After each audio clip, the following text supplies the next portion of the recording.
Welcome inside Gainbridge Fieldhouse following a dominant victory for the Indiana Fever in Game 2 of the first round of the WNBA Finals. 77-60 over the Atlanta Dream, night and day from what we saw in Game 1. Gutsy, gritty, desperate. Stephanie White talked about desperation. She wanted to see more of it from her team after Game 1. It showed up here in Game 2. Like I said, a wire-to-wire victory for the Indiana Fever in Game 2 in a must-win situation to force Game 3 here in the first round of the WNBA playoffs. It was a grinded-out game to start. You know, both teams were struggling. It was a low-scoring game, 35-29 at the half. But every time this Fever team, there was a bit of a lull. It was Aerial Powers. Her impact is hard to overstate. It was really impressive what she was able to do, getting this crowd into it, making those hustle plays, those extra effort plays, those winning plays. They were showing up. The Fever were making those plays. The Atlanta Dream decidedly were not. Really, really, really impressive gut check win for the Fever. Kelsey Mitchell, 19 points. Aliyah Boston, 15 points. You know, they held the Dream to just 60 points in this game. The defense ramped up, and it ramped up in a big way. Aliyah Boston was having her way in the post. She was the aggressor. And, you know, that's what leads her to success, she said after the game, and what you'll hear in just a little bit. You just can't say enough good things, and it's hard to be surprised by this Fever team anymore with the resiliency we've seen all year long, adversity they've had to overcome, injuries they've had to overcome. They just keep punching the clock, going to work, hard hat, lunch pail. Really, really good stuff out of the Indiana Fever. Again, 77-60 winners over the Atlanta Dream, forcing a winner-take-all Game 3 here in the first round of the WNBA playoffs. Kelsey Mitchell, Aliyah Boston, and Stephanie White after the game. A big win, a must-win. They got it done, and they were happy campers.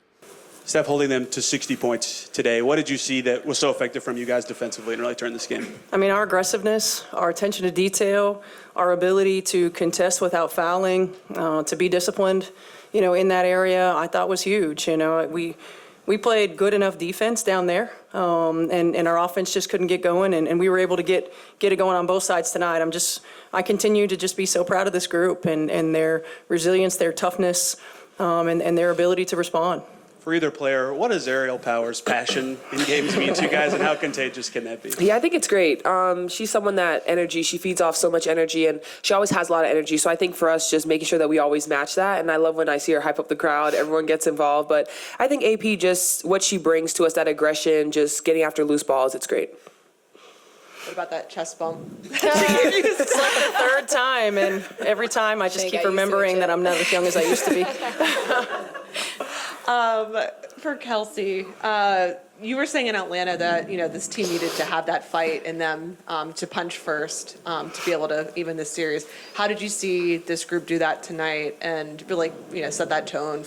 It was a really big opportunity for us. It was a big moment on the positive side for us because we have seen our team have lapses from game to game, and it was really, I don't know, I felt good about the fact that we responded when we were supposed to from game to game, and it didn't take a couple games, even though we don't get a couple games. We came right off the back and, you know, took care of business as far as like where we lacked off from the first game to the second game. So that was a really big positive for us, and small victories is big for us.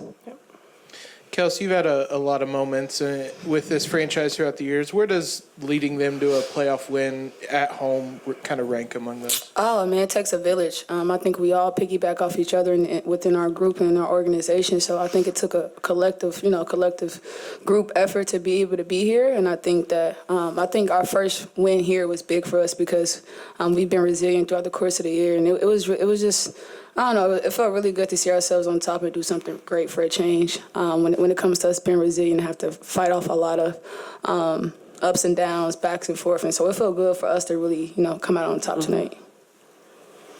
Yeah, Steph, you just mentioned needing to do little things today, like after the loss on Sunday. Just what were those little things that you saw your players do tonight? They were getting the hustle plays, getting on the floor after loose balls. It was finishing defensive plays, making sure that we boxed out and then went and got the ball. You know, it's setting screens, using screens to give us opportunities on the offensive end, communicating in our point of screen defense on the defensive end. You know, we took care of those things. I mean, you're going to have your moments in game, but when you continue to have more moments where you are executing and have more moments where you are playing with multiple levels of effort, good things usually happen. And you know, our group was able to do that. Scott, Brian, and James. What stood out to you about able to get going? It looked like there were some turnovers elsewhere, and so you kind of put it into your own hands and had that nice run before some foul calls. Yeah, I think for me, just continue to be assertive. Just reading the defense, trying to get good possessions going. If I just get the ball, feel it out, see where the ball needs to go next, whether that's shoot it or pass it. I mean, I'm just kind of just taking what the defense is giving me. That sequence there at the end of the third quarter, just speak to the importance of that, and that kind of feel like sort of like the backbreaker for Atlanta, so to speak, when you.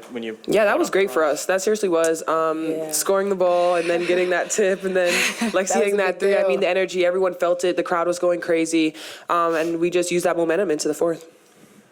Kelsey, going into a do-or-die game 3, what Yeah. excites you about that opportunity as a competitor? I think it would be a really good challenge for us. I think, obviously we want to win a game and they want to win a game, so I think somebody has to lose and somebody has to win, obviously. But I think that we take tonight for what it is and start mentally preparing once it hit 12 o'clock and being able to go into what's important for Thursday. And so, like I said, it's a big opportunity tonight, but you got to let it be the moment and let it kind of fuel you for Thursday, but you got to move on. Tamika was in the building tonight. What does it mean to you, like, to have a legend supporting you from the sidelines? Yeah, I mean, you said it. She's a legend. Anytime you have a legend come into this building, especially Tamika being who she is, I mean, it's just amazing. I saw her before tip, and I just, like, the biggest smile came across my face because, I mean, you're competing, but Tamika was here, and she really put the Fever on the map. And so for us to be in the same position, getting a first playoff game here in a while, it's just great to have her. Speak to the emotions of a win like this. Kelsey already kind of touched on it, but what's the vibe like in the locker room after you get a dominating win? Yeah, I mean, everyone was happy. The vibes were really great. I think, just like Kel said, this was super big for us. Our backs were definitely against the wall in this, and we know that we've just been through so much this season that coming out with this win and then giving ourselves another chance in Game 3, emotions are high. Steph, for Game 3, how much does a win like this give you guys confidence that you can close out the series in a tough situation on the road? Yeah, I mean, I think that this is a group that's confidence has really never wavered.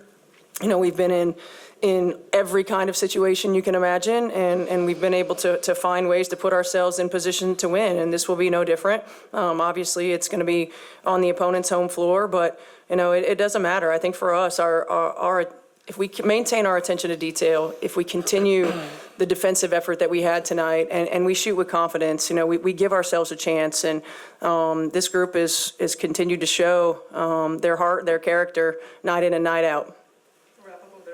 Kelsey, given all you have been through and not getting the home game last year, when you were on the bench fourth quarter resting, did you take a moment at all to kind of soak in this experience? I was extremely grateful. It was like I said, I think we have positioned ourselves to kind of, be in that moment. And shout out to my coach and our coaching staff for trusting the rest of our group to kind of finish out the rest of the game. But I think sitting down for the fourth quarter was one thing, but I think putting yourself in position to be able to do that was entirely different. And I think shout out to our group for just kind of staying resilient and being able to get stops to, put that stretch and have a bigger enough stretch for me to sit down. So it was big. It was big. Cool. Thanks, guys. So obviously, Aliyah Boston, Kelsey Mitchell, Stephanie White, pleased after a dominating win here in Game 2 to force a Game 3 for the Indiana Fever. Joining us now, Locked On Pacers and Fever, Tony East, breaking it down. Tony, night and day from what we saw in Game 1, from beyond the arc, defensively, just like desperation-wise. What did you see? It was a very impressive. Up by as many as 20 in this basketball game. What did you see? A happy Stephanie White, Stephanie White, because of the defense, right? That's something she thought needed to be better after Game 1. They gave up 80 that game, only 60 today, and that was very clearly a thing early. I think Atlanta had 14 points in the first quarter. They were in the 30s for much of the third. They couldn't get it going from deep, but the Fever making it tough on them inside the arc. They were just never really in rhythm, getting it side to side. And both Carl Smesko, the Dreams head coach, and White both said aggressive defense from the Fever was key in this game, and you could tell. And all season from that's led to offense, it did today too. Yeah, it was a grinded out game. It's not like the Fever played flawlessly either, especially offensively. Defensively, it was very impressive. The Dream just 5 of 19 from 3, and I think, 2 or 3 of those came kind of when the game was in hand down the stretch. But it felt like Aliyah Boston was imposing her will in the post and just aggressive. She even said when she is the aggressor, that's when good things start to happen for her. Kelsey Mitchell, the one constant of this team, it just felt like they were refusing to lose the game. And then Aerial Powers, speak to her, just passion and energy and the impact she has for this team as well. Yeah, Aliyah and Bree Jones, her matchup in the series, like that's been one of her tougher matchups her whole career. They were going at it tonight. They have been going at it, and they both have similar roles and being like a fulcrum for their offenses. And the Fever's best stretch of game one, that first quarter, that was Aliyah's best stretch in that game as well. And as soon as she kind of got in foul trouble and lost her rhythm, the Dream could really get away. This game, all night, she was involved. She was making plays. That helps Mitchell be better when they're playing off of each other. No foul trouble really helped their front court rotation. So the stars were stars, right? And that's a big, they can talk about all the little things, which is true, they weren't important, but like the best players being the best players on the floor was equally huge for the Fever, and certainly empowered by the passion of Aerial Powers, who after every little play, this is a big deal to have a player like that in the playoffs. Every little play that goes her way, fighting for a loose ball, taking a foul, pumping up the crowd, pointing, that's contagious, especially when you're winning. And I think that was pretty important for the Fever. This game was close for a while, and she helped them stay ahead. And when the Fever weren't really pulling away, like it felt like they were in control, kind of 5 to 9 in that range in the first half, but it was a lull. But Aerial Power, like when the crowd maybe fell into a lull, she would get them back. That's what I mean. And you spoke to it too. The impact just unmatched. And a chest bump to Stephanie White. That was awesome. And Stephanie White said, maybe a bruise, not as young as she once was. But okay, it's a game 3 now. Forced the game 3, did what you had to do. You didn't play well in game 1 on the road. This performance gives me a little more confidence that they might be up to the challenge. In a winner go home situation. Winning by 17 is significant because it'd be very easy for Atlanta to say, well, we couldn't make a 3. If we make 3s next game, we'll be in it. Okay, that's a lot of more 3s you got to make up for 17 points. Like they played legitimately much better than the Dream today. Yeah. So I believe the Fever would feel good going into Atlanta, knowing it's a team that they've beaten 3 times this year now, including the regular season. And even without Caitlin, they have a blueprint to stay with them, right? They've done well on defense in both of these games. Really, I would say the first game, obviously, they had their troubles that they managed much better in this one. But if they could play good defense, they'll at least have a chance and be in it. But Atlanta will be better. Yes. I think the Fever will hope that they're much better because they were much better in this game. They know they can do it. Yeah, it's going to be interesting. It was a fun environment though at Gainbridge Fieldhouse. This place was rocking.